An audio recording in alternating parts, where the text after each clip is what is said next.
보통 본문을 읽고 본문을 해석하면서 본문 강의 설교를 하는데요. 오늘은 그것과 약간 패턴을 달리해서 주제 설교를 해보려고 합니다. 오늘 말씀의 제목을 말씀의 11가지 모습 이렇게 적었습니다. 우리가 신앙생활을 할 때에 신앙의 대상은 삼위일체 하나님이죠. 성부, 성자, 성령 하나님이십니다. 그 하나님께서 우리가 신앙생활을 할 수 있도록 공급해 주시는 가장 중요한 수단 중에 하나가 뭐냐면 바로 하나님의 말씀, 성경입니다. 그런데 얼마나 많은 사람들이 이 말씀의 가치를 제대로 아는지 잘 모르겠습니다. 말씀이 얼마나 중요한 것인지, 하나님이 주신 성경 말씀이 얼마나 우리에게 소중한 것인지 제대로 아는 사람이 얼마나 많은지 잘 모르겠습니다. 오늘 우리가 읽은 본문 말씀을 보면은 우리 예수님께서 하나님께 기도하는 내용인데요. 진리로 그들을 거룩하게 하옵소서. 아버지의 말씀은 진리입니다. 이렇게 말씀합니다. 말씀의 가장 첫 번째 큰 특징은 하나님의 말씀, 즉 성경 말씀이 진리라는 사실이죠. 이것은 거짓과 속임수와 대조된다는 것을 말합니다. 소리가 조금 더 낮춰주시겠어요? 제가 이게 소리가 너무 낮았다가 또 너무 크고 울리고 그러니까 조금 안 좋은 것 같습니다. 조금 울림이 없이 조금 조절해 주시면 좋겠습니다. 우리가 살아가면서 상황윤리라는 내용을 잘 듣게 됩니다. 무슨 말이냐면은 상황에 따라서 또는 사람에 따라서 또는 시대에 따라서 윤리가 바뀐다고 이렇게 생각을 하잖아요. 나에게는 진리이지만 당신에게는 진리가 아니고, 또 당신에게는 진리이지만 나에게는 진리가 아니고, 또 옛날에는 진리였지만 오늘날에는 진리가 아니고, 이런 식으로 또 미국에서는 진리이지만 또 저기 남아메리카에 가면 진리가 아니고, 이런 식으로 말을 하는 이 상황 윤리가 우리에게 상당히 익숙해져 있습니다. 그런데 하나님의 말씀은 그런 것이 아니라 때와 장소와 사람에 관계없이 모든 시대에 모든 사람에게 모든 상황에 똑같이 진리가 되는 것입니다. 오늘날 그 PCUSA에서 여성 안수를 허락하고 그다음에 동성애를 허락하는 인정을 하는데, 이것은 엄격히 하나님의 말씀을 잘못 해석하기 때문에 나오는 그릇된 폐단입니다. 무슨 말이냐면은 성경에서는 여성 안수와 동성애를 분명히 악으로 금지합니다. 금지하고 있는데 왜 그 사람들이 이것을 허용하느냐? 근거가 있습니다. 그 당시에는 적용이 됐지만 오늘날에는 해당이 안 된다 이렇게 생각하는 것입니다. 그렇게 아전인수격으로 말씀을 왜곡하는 것입니다. 그러니까 그렇게 되는 것이지만 우리 PCA에서는 하나님의 말씀이 2000년 전이나 지금이나 변함없이 그대로 진리이다 라고 믿기 때문에 여성 안수나 동성애를 인정하지 않는 것입니다. 이렇게 하나님의 말씀은 영원히 변치 않는, 영원히 그 진리성을 잃지 않는 면모를 가지고 있습니다. 이런 하나님의 말씀 여러 가지로 비유가 되는데요. 그 비유를 보면 첫 번째 하나님의 말씀은 등불로 나타납니다. 하나님의 말씀은 등불이다. 시편에 보면은 주의 말씀은 내 발에 등이요 내 길에 빛이니라 이렇게 말합니다. 이 시가 기록된 당시에는요 전기가 없었죠. 당연히 없었겠죠. 2000년, 3000년 전 정도 되는데 전기가 없었는데 그 시대의 그 생활 풍속을 기록한 책을 보니까 이렇게 됩니다. 이 말씀이 어떤 배경에서 기록이 되냐면은 내 발의 등이다. 상당히 그 특이한 내용이에요. 그 당시에는 밤에 이렇게 길을 갈 때에 실족하지 않도록 발등에 조그만 등불을 묶어서 다녔다고 합니다. 조금 잘 이해가 안 되는 부분인데 우리에게는 익숙하지 않기 때문에 밤길을 갈 때에 실족하지 않도록 발등에 발목에 이렇게 등불을 묶어서 다녔다고 합니다. 그러면은 한 발을 내디딜 때마다 적어도 한 2-3m 정도는 시야가 확보되는 그런 상황이 됐다고 합니다. 물론 발등에 불을 묶지 않는 사람은 뭐 손에 횃불이라든지 등불을 들고 다녔겠죠. 그렇게 해서 어두운 밤길을 안전히 다닐 수 있었는데 오늘날에도 유사한 우리가 경험을 할 수 있잖아요. 예를 들어서 산이라든지 어떤 바다 같은 데 가게 되면 전기가 없는 곳에는 우리가 밤에 나갈 때 손전등을 가지고 나가야 되겠죠. 그래서 우리가 안전하게 길을 걸어갈 수가 있는 것입니다. 이 말씀은 하나님의 말씀이, 즉 하나님의 말씀이 우리 발의 등이요 내게 빛이라는 이 말씀은요 우리가 걸어가는 인생길을 하나님의 말씀이 안전하게 지켜준다는 것을 의미합니다. 안전하게 인도해 주신다. 즉 하나님의 말씀은 우리의 가이드가 되는 것입니다. 하나님의 말씀 우리를 안전히 이끌어주는 것이 됩니다. 우리가 걸어가는 인생길은 단순히 종교 영역만이 아니겠죠. 신앙의 영역만이 아니라 우리 일상의 영역도 포함을 합니다. 삶의 전반적인 모든 부분을 포함하는데 적지 않은 사람들이 잘못 생각합니다. 다시 말해서 어떻게 생각하냐면 이 하나님의 말씀은, 성경 말씀은 우리의 영적인 부분에만, 신앙생활에 관계되는 부분에만 구속력이 있다고 생각합니다. 이것은 오해입니다. 이와 같은 오해가 왜 발생했는가? 이 성스러운 영역과 세속적인 영역을 구분하는 이분법에서 나타났어요. 신앙의 영역은 신앙의 영역이고 삶의 영역은 또 다른 영역이다, 이렇게 서로 관계가 없다고 생각을 하는 것입니다. 그러나 그렇지 않습니다. 하나님은 우리가 이 땅을 살아가게 하시는데 신앙의 영역이나 인생의 영역이 서로 구분되는, 반대되는 것이 아니라 함께 포괄하는 그런 영역으로 하나님께서 말씀하십니다. 그래서 말씀 역시 우리의 종교 영역에만 해당되는 것이 아니라 일상적인 부분에도 이 말씀이 우리를 가이드하는 것을 알아야 됩니다. 예를 들어서 생각을 해보면 어떤 대학을 갈 것인가, 어떤 직업을 선택할 것인가, 어떤 사람과 결혼할 것인가, 어떤 사업체를 열 것인가, 문화를 어떻게 해석할 것인가, 사람들과 인간관계를 어떻게 맺을 것인가, 또는 일반 사회나 국가에 대해서 어떤 시각을 가지고 사회를 어떻게 대하고 국가를 어떤 자세로 대할 것인가, 이 모든 것이 다 하나님의 말씀이 인도를 받아야 된다는 사실입니다. 왜? 하나님의 말씀 내 발의 등이요 내 길의 빛이기 때문에 그런 것입니다. 그래서 우리가 인생사의 걸음을 한 발짝 앞으로 내디딜 때마다 항상 우리가 기억할 것은 하나님의 말씀이 가이드가 되어야 된다는 사실입니다. 하나님의 말씀을 인도를 받아야 되는 것입니다. 만약에 우리가 하나님의 말씀에 인도를 받지 못하면 우리의 삶의 주변 환경은 깜깜한 어둠이기 때문에, 암흑천지이기 때문에 하나님의 말씀을 우리가 가이드로 삼지 않으면요 어떤 폐단이 생기게 되냐면은 저것이 옳은 것인지 틀린 것인지, 저것이 진리인지 거짓인지 도무지 분간하기가 어렵습니다. 하나님의 말씀은 조명을 해줍니다. 조명을 해주면은 우리가 무엇이 옳고 그른지를 아는 것처럼 조명을 해주기 때문에 참과 거짓이 무엇인지 분별할 수가 있는 것입니다. 그런데 어떤 사람들이 이 등불을 제껴놓고 혼자 그냥 용감하게 걸어갑니다. 그러면 필경은 어떻게 될 것인가? 낭떠러지로 떨어지게 됩니다. 여러분, 성경에서 그 사람들을 무엇으로 비교하냐면요 양으로 비유하는 경우가 있습니다. 그런데 양의 특징이 뭐냐면요 양은 시력이 굉장히 약하다고 그럽니다.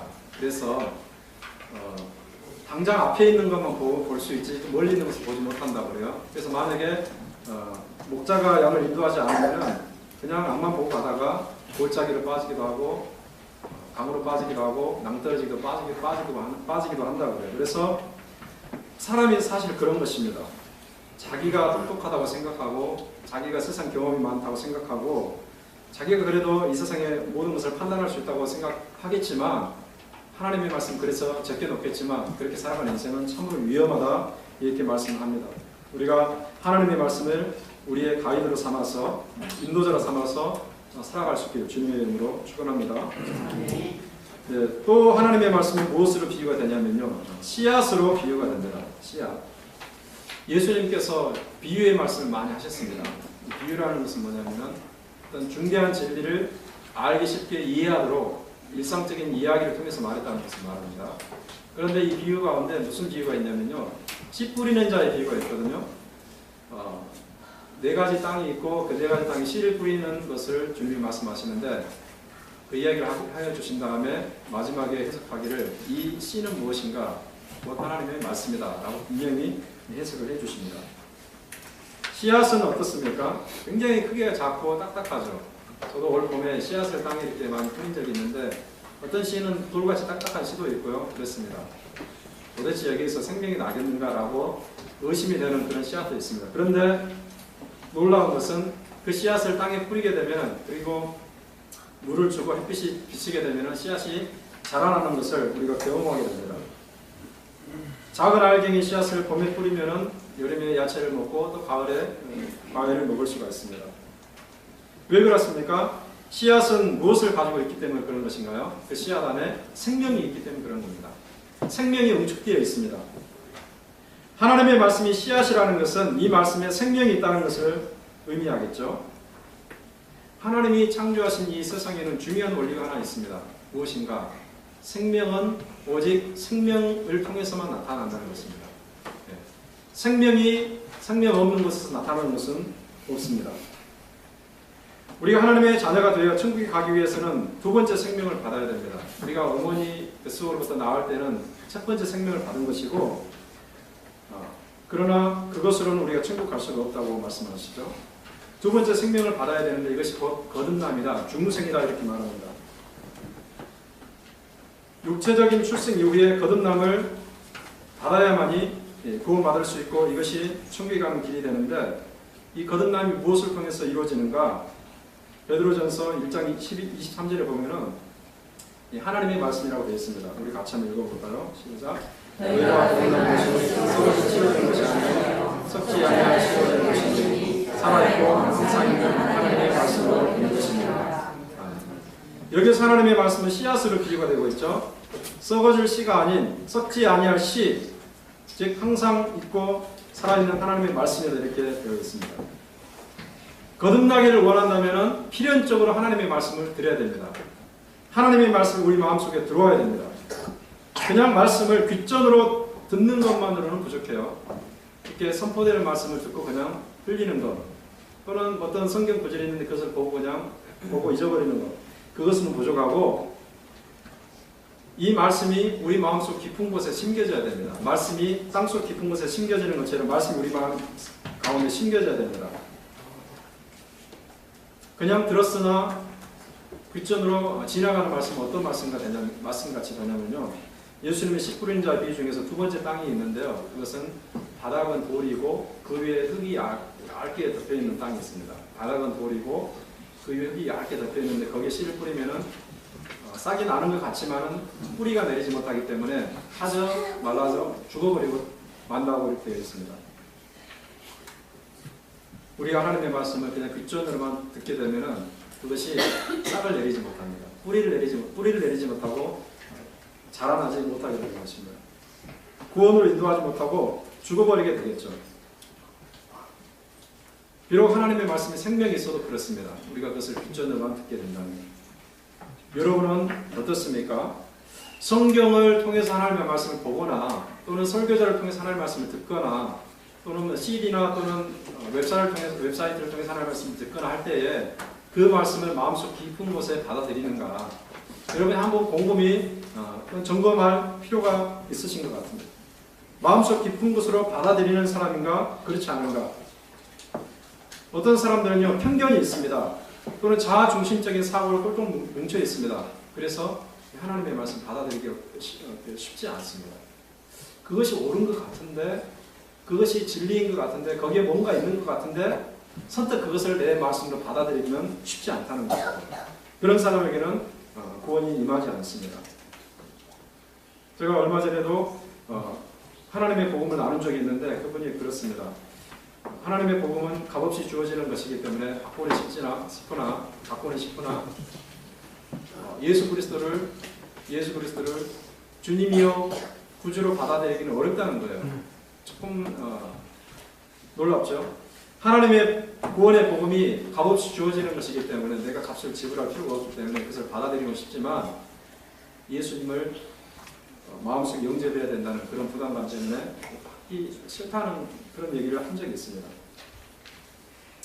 우리가 하나님의 말씀을 어떻게 생각하는지 생각을 해볼 수가 있습니다. 씨앗에 생명이 담겨 있잖아요. 그러므로 그것은 반드시 자라나게 되어 있는데, 그러나 절차가 있습니다. 무슨 말일까요? 씨앗을 땅에 뿌린다고 해서 1시간 후에 곧바로 뿌리가 내리고 싹이 트진 않겠죠. 적어도 며칠을 기다려야 됩니다. 또는 어떤 씨앗은 몇 달을 기다려야 되는 것도 있게 됩니다. 우리에게 주어진 하나님의 말씀도 마찬가지입니다. 하나님의 말씀을 들었어요. 그것을 읽었어요.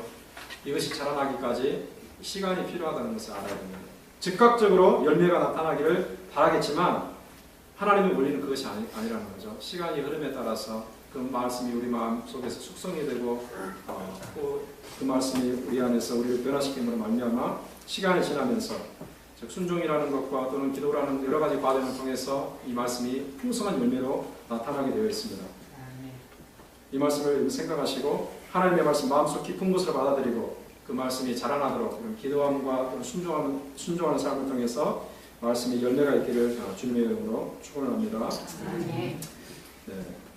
이 말씀은요, 또 세 번째로 어떻게 비유가 되냐면요, 생명을 잉태하고 낳는 그 어머니로 비유가 됩니다. 이것이 야고보서에 나오는데요, 한번 같이 읽어볼까요? 시작. 그가 그 조물 중에 그보다 첫 분유가 되게 하시고 자기의 것을 쫓아 진리의 말씀으로 우리를 낳으십니다. 여기 보면은 하나님이 우리를 낳으셨다는 표현이 있죠. 우리를 낳았다. 어머니가 자식을 낳는 것처럼 낳았다는 그런 말입니다. 근데 무엇으로 낳습니까? 진리의 말씀으로 낳으셨다고 했습니다. 이 세상에 존재하는 모든 사람 중에 어머니를 통하지 않고는 태어난 사람이 없습니다. 심지어 예수님도 어머니 마리아를 통해서 태어났죠. 그런데 우리가 읽은 이 본문 말씀에 보니까 하나님께서 우리를 낳게 하는 가장 중요한 수단이 무엇인가? 말씀이라고 되어 있습니다. 여기에서 낳았다는 것은 육체적인 출생을 말하는 것이 아니겠죠. 아까 제가 말씀드렸던 두 번째 출생, 즉 거듭남, 중생을 말하는 것입니다. 사람은요, 태어날 때부터 뭐를 가지고 태어나냐면요, 이 죄라는 것을 가지고 태어납니다. 우리 마음속에 죄가 이렇게 있습니다. 우리가 흔히 성선설이라는 말을 가끔 듣게 되는데, 사람은 원래 착한데, 원래 선한데 환경이 악해서 죄를 짓게 된다는 그런 얘기를 합니다. 그러니까 환경만 좋게 구비해주면은 원래 착한 본성이 더 꽃을 피워가지고 인간 세상은 천국처럼 될 것이다 이렇게 말하는 사람이 있지만 이건 잘 모르는 겁니다. 인간의 본성이 얼마나 악한지 잘 모르기 때문에 그런 것입니다. 우리가 이 아이들을 관찰을 해보면은 저는 이제 가끔씩 그런 것을 느끼게 되는데 여러분들도 그런 관찰을 하신 적이 있다고 저는 생각합니다. 누가 거짓말을 가르쳐 주지도 않았는데 누가 이렇게 분노를 가르쳐 주지도 않았는데 마음속에서 분노가 일어나고 거짓말을 하게 되고 하는 것들이 자연스럽게 나타나는, 그러니까 아주 때가 묻지 않은 순진무구한 어린아이들에게서 나타나는 것을 볼 수가 있습니다. 왜 그러한가? 인간은 나면서부터 이 죄를 가지고 나오기 때문에 필연적으로 죄 가운데서 열매가 나타나는, 분노라든지 거짓말이라든지 속인다든지 이런 것들이 나타나게 되어 있는 것입니다. 미워한다든지 이것이 죄악이 되는 것입니다. 그래서 만약에 우리가 이 본성이 변화되지 않으면요, 우리는 하나님의 심판을 피할 수가 없습니다. 우리가 죄악을 가지고 태어나는데 이 죄악된 본성이 변화되어야 되는데 죄악된 본성이 변화되지 않으면 우리는 하나님의 심판에 직면하게 되는 것입니다. 그래서 거듭남이 필요한 것입니다. 그래서 거듭나야 되는 것입니다. 거듭나야지 우리는 본성이 변화되고, 거듭나야지 우리는 하나님의 심판을 피하게 되고, 거듭나야지 우리는 영원한 생명을 누릴 수가 있게 되는 것입니다. 이 거듭나게 하는 가장 중요한 것이 무엇인가? 하나님의 말씀이다. 말씀으로 우리를 낳으셨다고 그랬잖아요. 그래서 말씀을 우리가 들어야 될 필요가 있는 것입니다. 혹시 여기 예배드리는 분 중에 내가 거듭남에 확신이 없다라고 생각하는 분이 계십니까? 나는 거듭나지 않은 것 같은데, 나는 중생하지 않은 것 같은데, 이런 생각을 하시는 분이 계십니까? 그렇다면 하나님의 말씀을 잘 들어야 됩니다. 하나님의 말씀이 우리 안에 들어와야 됩니다. 하나님의 말씀이 우리 심령을 변화시켜야 됩니다. 우리의 죄를 깨닫게 하고 우리를 회개하게 하는 그런 역사가 있어야 됩니다. 그래서 이 예배드리는 여러분 가운데서 단 한 사람도 거듭남 없이 인생을 마치는 것이 아니라 우리의 인생을 마칠 때는 전부 다 거듭나서 천국에 가기를 원합니다. 제가 기도하는 것이 그겁니다. 이 땅에 수많은 교회들이 있고 수많은 크리스찬들이 있는데 사실은 크리스찬이 다 구원받지 못합니다. 이 성경의 진리예요. 크리스찬이 다 구원받는 것은 아닙니다. 그러나 제가 기도하는 것은 적어도 우리 교회 다니는 성도님들만큼은 다 구원받고 주님 이 땅에 재림하실 때 또는 우리가 인생의 종말을 맞이할 때 다 구원받는 역사가 있기를 원합니다. 제가 이렇게 계속 기도하고 있습니다. 이 은혜가 저와 여러분의 있기를 주님의 이름으로 축원합니다.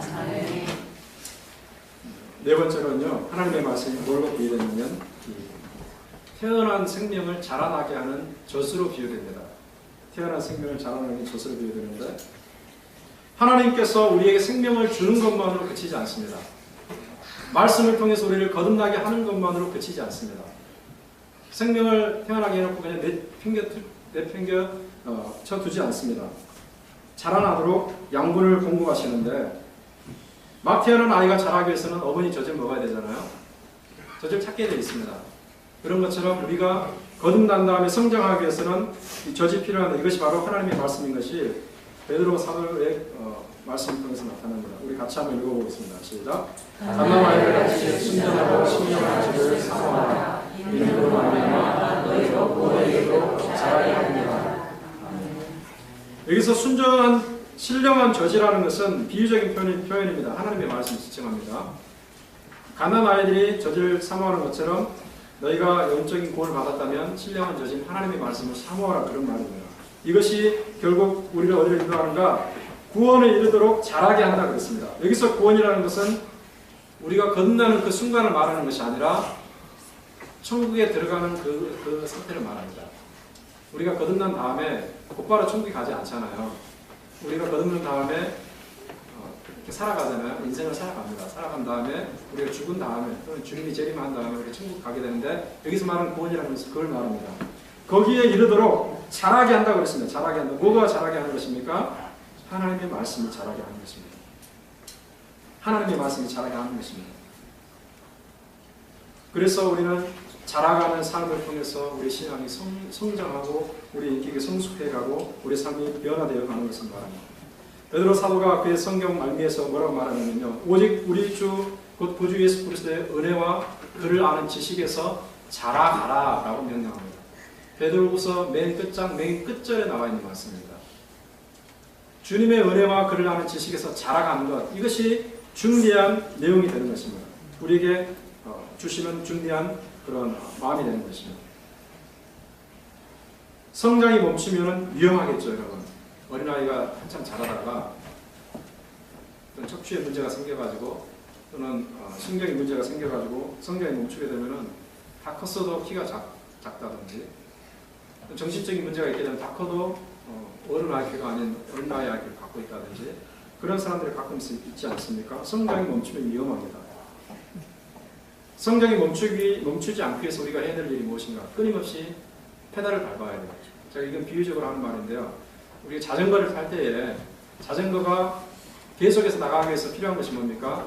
페달을 계속 밟아야 됩니다. 페달을 밟지 않고 멈추게 되면 자전거는 옆으로 넘어지게 되어 있습니다. 우리의 노력이 필요하다는 거죠. 즉 성장에 있어서는 우리의 노력이 필요합니다. 거듭남은 우리의 노력이 아닙니다. 거듭남은 하나님께서 말씀을 통해서 우리를 새롭게 변화시키지만 그 이후의 노력은 그 이후의 성장은 우리의 자발적인 의지와 열심을 통해서 우리가 그것을 쟁취해 나가야 됩니다. 우리가 말씀을 계속해서 섭취를 해야 됩니다. 말씀을 섭취한다는 것은 읽고 또는 묵상하고 때는 암송하고, 그냥 읽고 그냥 내가 뭘 읽었는지 모르는 그런 것이 아니라 읽은 다음에 한번 묵상을 해본다는 거죠. 되새김질을 해본다는 거죠. 그리고 말씀을 들었으면 그것을 다시 한번 생각을 해본다는 거죠. 이것이 이루어지게 되면 어떻게 되냐면요, 이 말씀 우리에게 영양분이 됩니다. 이 영양분이 되게 되면 우리는 면역성이 길러지게 되고 어떤 외부적인 어떤 바이러스나 공격에 저항성이 있게 됩니다. 세상의 죄와 세상의 마귀가 마치 바이러스처럼 우리를 공격하는데, 하나님의 말씀 우리에게 자양분이 되면, 영양분이 되면 우리는 면역성이 길러져 가지고 그것을 이길 수 있는 힘이 생기게 된다는 것입니다. 만약에 우리가 성장이 지금 정체되어 있거나, 영적인 성장을 말하는 성장이 정체되어 있거나 마귀나 세상의 어떤 바이러스로부터 공격이 취약한 상태라면 우리가 생각을 해봐야 돼요. 내가 하나님의 말씀에 영양분을 잘 섭취하고 있는가. 감기 걸린 사람은 잘 먹어야지 감기가 낫습니다. 영적인 병에 걸린 사람은 하나님의 말씀을 잘 섭취해야지 이겨낼 수가 있습니다. 말씀을 섭취함으로 인해서 지속적으로 성장할 수 있기를 주님의 이름으로 축원합니다. 네, 다섯 번째로는요, 하나님의 말씀은 무엇으로 비유가 되냐면 꿀로 비유가 됩니다. 시편 기자가 말하기를 하나님의 말씀은 우리를 가장 즐겁게 해주는 꿀이다 이렇게 말하는데요. 시편 19장 10절에 보면 여호와의 교훈은 꿀과 송이꿀보다 더 달다 이렇게 말합니다. 119편 103절에 보니까 주의 말씀이 마시 내게 어찌 그리 단지요 내 입에 꿀보다 더 단이이다. 여기서 꿀은요, 가장 단맛을 내는 음식으로 표현이 됩니다. 그 꿀보다 더 단 것이 하나님의 말씀이다 이렇게 얘기하는 거죠. 이런 꿀에는요 여러 가지 특징이 있겠지만은 이 본문과 관련해서 우리 생각해 볼 것은 두 가지 큰 특징이 있는데요. 아주 단 음식이란 아주 달콤한 음식, 스윗, 아주 달콤한 음식이고 또 다른 하나는 이 꿀을 부패하지 않는 특성이 있습니다.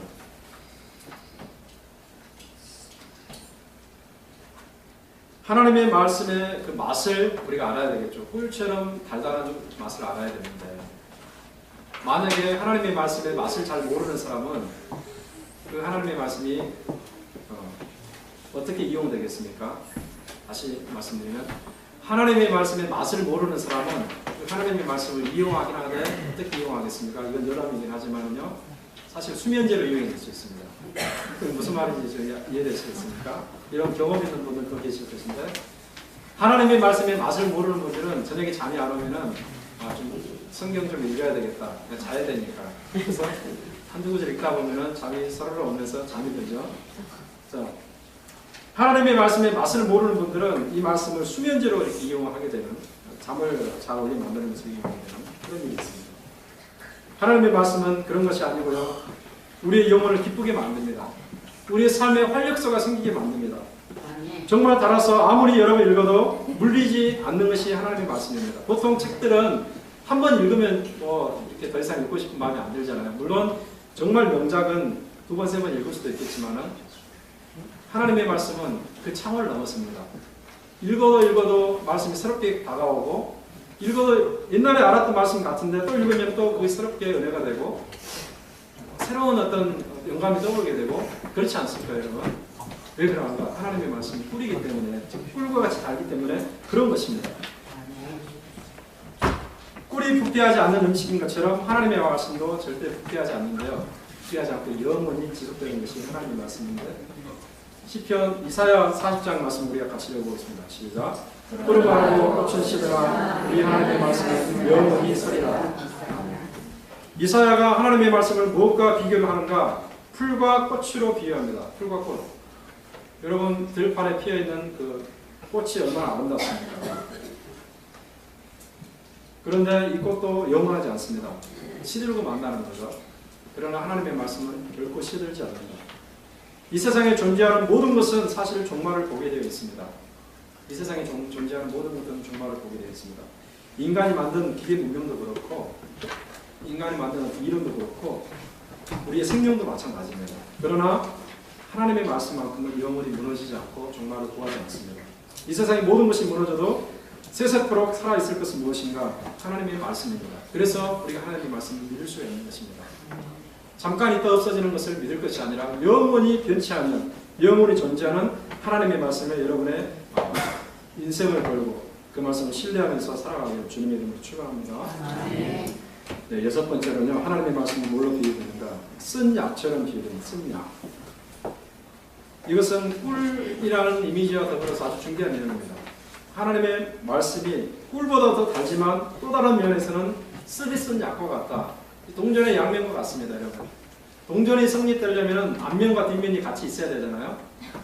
하나님의 말씀은 꿀처럼 달기도 하지만 그는 씁이 쓴 약처럼 쓰기도 하다. 상당히 놀라운 내용입니다. 사도 요한이 요한계시록에서 우리에게 이렇게 말씀하는데 우리 같이 읽어보겠습니다. 시작.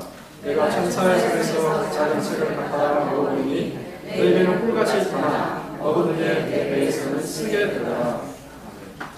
여기서 지금 이것은 이 환상에서 보는 내용입니다. 이 작은 책이라는 것은 뭐냐면요.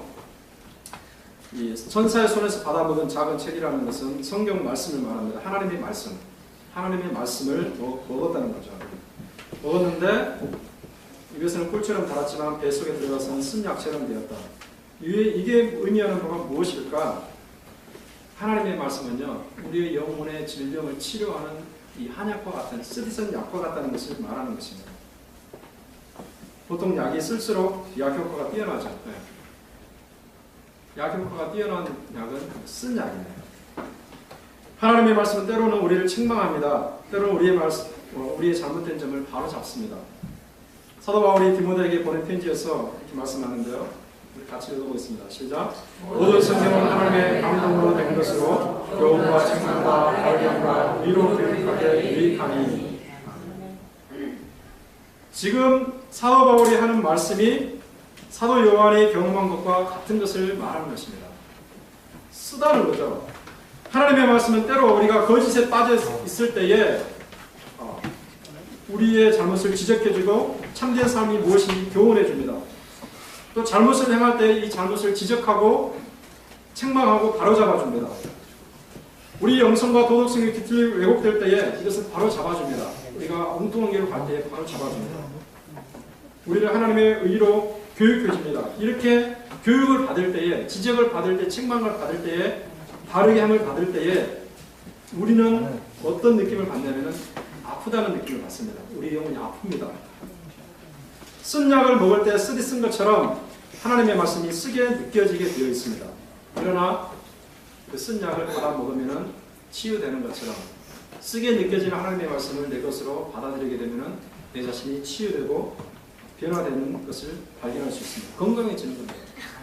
병든 영혼이 건강해지는 것입니다. 병든 신앙인이 건강한 신앙인으로 바뀌는 것입니다. 그래서 하나님의 말씀이 우리를 온전하게 한다고 말하는 것이죠. 쓰다가 내뱉는다면 어떻게 되겠습니까? 자기 몸을 치료할 수 없습니다. 하나님의 말씀이 쓰다가 내뱉는다면 우리의 영혼을 치료할 수가 없습니다. 우리는 바로 될 수가 없는 것입니다. 여러분, 우리가 수술을 할 때에 의사의 칼이 아프잖아요. 그래서 수술을 하는 게 주저되잖아요. 특히 어떤 게 힘드냐면은 치과를 갈 때에, 치과 갈 때 다들 어린아이들뿐만 아니라 어른들도 이빨 빼내기 힘들고 이렇게 또 잇몸 수술하는 게 힘들고 아픕니다. 이빨을 갉아내게 되면은 신경이 상해가지고 하루 이틀 동안 그렇게 아픈 적도 있잖아요. 그래서 병원에 가기를 싫어합니다. 사람들은 아프니까. 그러나 가지 않으면 어떻게 됩니까? 우리는 치유가 안 되는 것입니다. 하나님의 말씀도 마찬가지예요. 하나님의 말씀이 우리에게 우리 잘못된 부분 지적할 때 이것을 기쁨으로 받아들임을 통해서 우리는 건강해지고 우리는 온전해지고 우리 능력 있는 삶을 살아갈 수가 있습니다. 이 말씀이 우리에게 약이 되기를 주님 이름으로 축원합니다. 네, 7번째로는요. 하나님의 말씀이 무엇으로 비유되는가? 칼로 비유가 됩니다. 우리가 전쟁터에 나가게 되면은 적을 제압하는 수단이 과거에는 지금은 뭐 총이고 뭐 표시고 뭐 그런 것 미사일이고 그런 것이지만 옛날에는 다 칼이었습니다. 전쟁터에 나가게 되면 적을 찌르는 제압하는 수단 칼. 그리고 우리 영혼을 수술하는 의사의 칼로 비유됩니다. 에베소서 6장 17절에 보면은 우리 같이 읽어보겠습니다. 시작. 성령의 검으로 하나님의 말씀을 가지라. 여기에 하나님의 말씀은 성령의 검으로 비유됩니다. 이 문장은, 이 말씀은 어떤 배경이냐면요. 하나님의 사람, 성도가 영적인 전투를 하게 되는데 영적인 전투를 임함에 있어서 이 전신 갑주를 입어야 된다고 말합니다. 그런데 전신 갑주 여러 가지 종류 중에서 유일하게 공격하는 무기가 하나님의 말씀으로 나옵니다. 다른 것들은 방어 기제입니다. 방패라든지 신이라든지. 그런데 검은 공격용 무기가 됩니다. 이것이 하나님의 말씀입니다. 찔러 죽이는 거죠. 그러면 도대체 무엇인가? 요한계시록 2장과 3장에 보면요. 하나님께서 7교회에 보낸 편지가 나옵니다. 예수님이 그 당시 7교회에 편지를 보내게 되는데 그 중에 버가모 교회라는 곳에 편지를 보내는데 그 중에 이런 말씀이 나옵니다. 우리 한번 같이 읽어볼까요? 기록된 말씀 시작. 너같이 교회로 들어가는 교회로 지금 성경이다. 그러므로 내게 알아. 내가 자녀는 내게 검으로 그들과 싸우리라.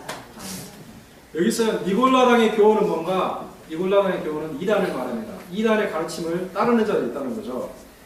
이단의 가르침을 따르는 자들이 있는데 우리 예수님께서 자기 입의 검으로 그들과 싸울 것이다. 즉 입의 검이라는 것은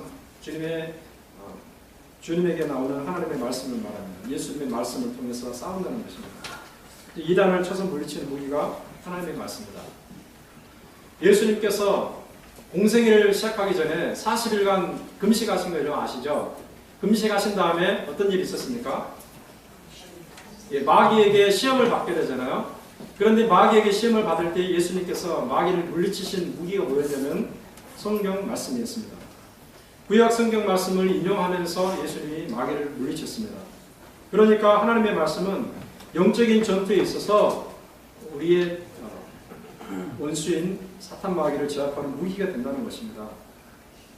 뿐만 아니라 이 말씀은 우리의 영혼의 잘못된 부분을 수술하는 칼과 같습니다. 의사의 칼과 같은 역할을 하는데요. 우리 한번 같이 히브리서 말씀 읽어보겠습니다. 시작.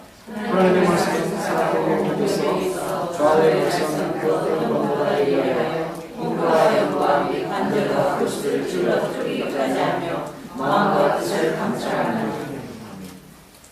여기에서 혼과 영과 간절하고 골수 이런 말은요, 사실 우리 육체 안에 있는 것을 말하는데 이것은 영적인 깊은 부분을 비유적으로 표현한 것입니다.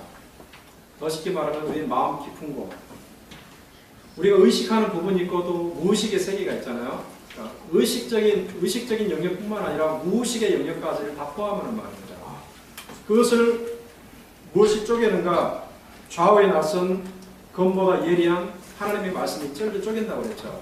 즉 하나님의 말씀은 우리 마음의 가장 깊은 곳까지 터치하면서 그거를 찔러 쪼개는, 즉 의사의 칼의 역할을 한다는 거예요.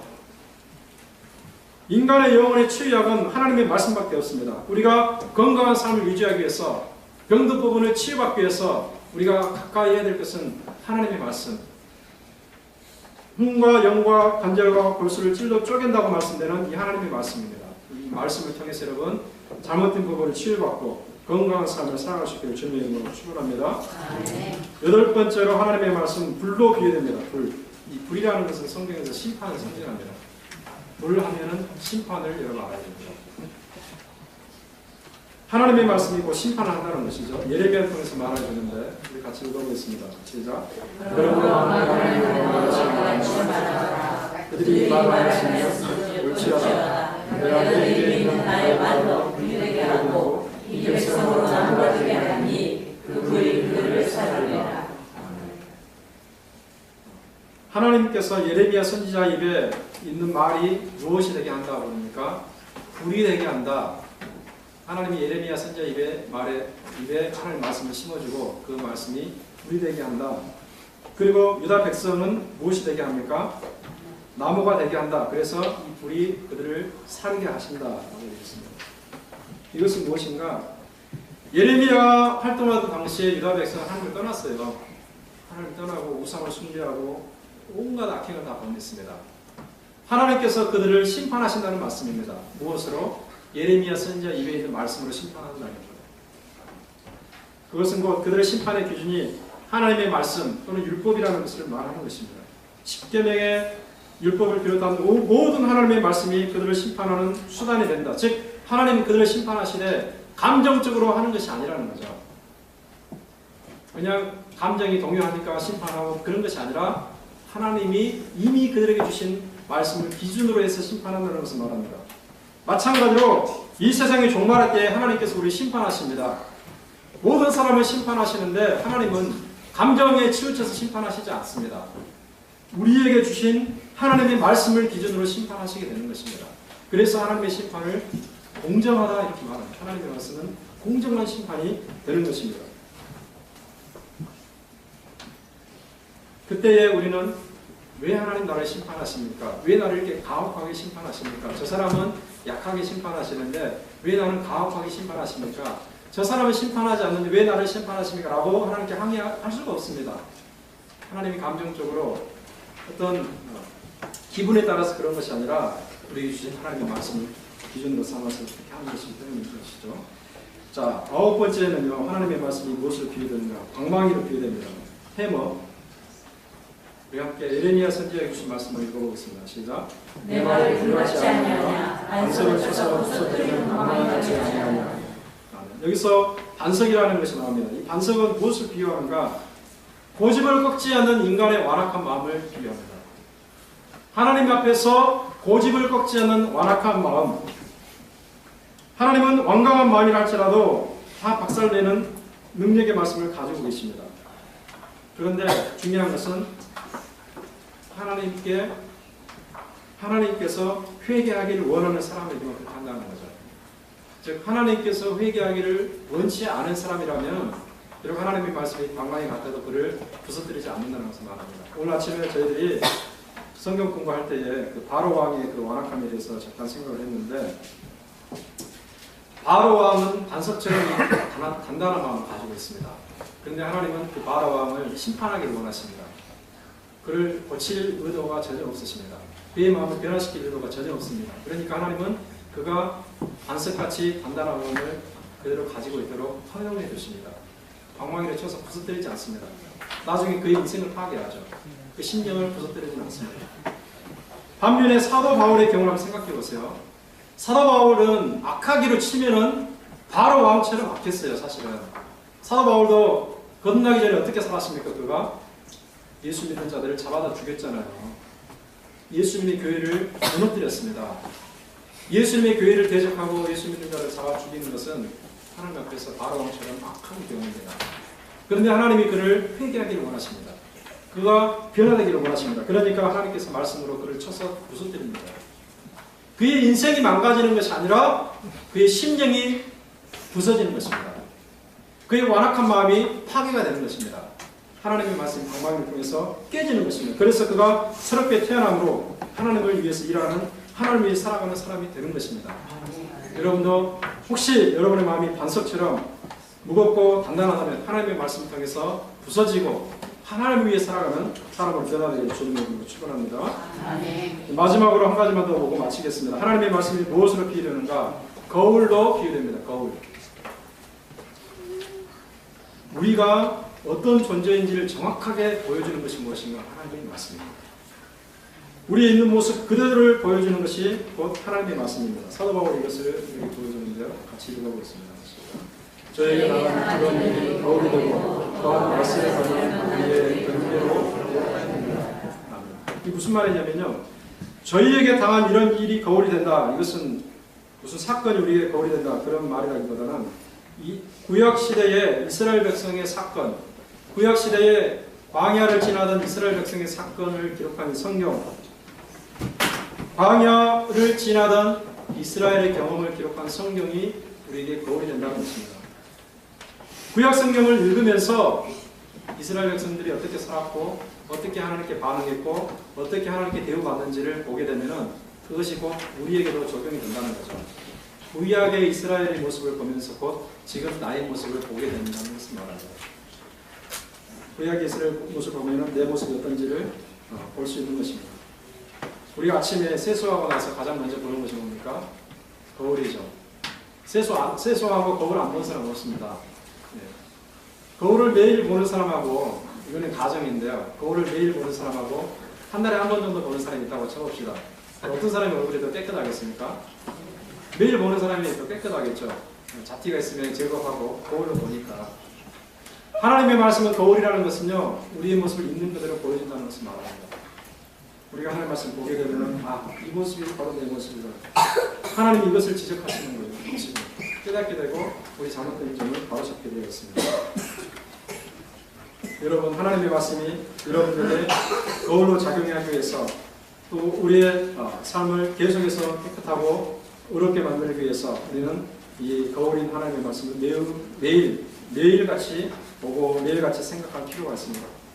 자, 결론적인 말씀을 드립니다. 하나님의 말씀이 이와 같이 가치가 있습니다. 제가 초반에 이렇게 말씀드렸죠. 하나님의 말씀이 얼마나 가치가 있는지 많은 사람들이 잘 모르는 것 같다는 얘기를 했습니다. 하나님의 말씀에 무한한 가치가 있습니다. 하나님의 말씀은 엄청난 능력이 있습니다. 우리를 거듭나게 하시고 우리를 성장하게 하시고 우리를 자라나게 하시고 우리 잘못된 점을 바로잡게 하시고 우리가 누구인지 보게 하시는 것입니다. 영적인 전투에서 이기게 하시고 하나님의 말씀은 우리 신앙의 삶, 우리 인생의 삶에 없어서 안 될 절대적인 필요가 되는 것입니다. 여러분, 이 사실을 안다면 어떻게 해야 마땅하겠습니까? 하나님의 말씀을 생명처럼 여겨야 돼요. 그냥 하나님의 말씀이 그냥 신앙인의 장신구처럼 이렇게 돼서는 안 됩니다. 옛날에 목사님들이 가끔씩 설교할 때 그런 말씀하신 적이 있는데 이 성경책을 주일날 교회에 가지고 왔다가 선발에 내 던져주고 먼지 한번 털고 가지고 온다 이런 말씀하신 적이 있는데 하나님의 말씀이 그냥 주일날 가져오는 그냥 그런 도구가 아니라 매일매일 우리가 들여다보고 생각해보고 내 자신의 삶에 적용하는 그런 것이 되어야 됩니다. 여러분, 오늘 설교 말씀을 통해서 그리고 이 예배를 통해서 하나님의 말씀에 대한 어떤 중요성과 그런 가치를 더 깊이 생각하시고 이 말씀이 여러분의 인생에 정말 중대한 정말 여러분의 인생의 모든 것과 다름없는 그런 것이 되기를 주님의 이름으로 축원합니다. 기도하겠습니다. 돌아오신 하나님 아버지 귀한 은혜를 감사합니다. 하나님의 말씀은 진리라고 하였습니다. 하나님의 말씀은 빛이요 생명이요 우리를 거듭나게 하시며 우리를 성장하게 하시며 우리를 바로 살게 하는 능력이라고 말씀하였습니다. 돌아오신 하나님 아버지 이 말씀 우리가 늘 항상 묵상하게 하시고 이 말씀 우리가 마음속 깊은 곳으로 받아들이게 하시고 이 말씀을 의지하는 가운데 아버지 우리가 바른 삶, 능력 있는 삶, 이기는 삶, 승리하는 삶 아버지 주여 살아갈 수 있도록 도와주시옵소서. 말씀이 윗전으로만 불고 끝나는 말씀이 되지 않게 하시고 단지 주일로만 가지고 돌아가는 말씀이 되지 않게 하시고 매일매일의 삶에서 우리를 새롭게 형성하며 변화시키는 우리를 만들어내는 귀한 하나님의 되게 될 수 있도록 도와주시옵소서. 예수님의 이름으로 감사하며 기도합니다.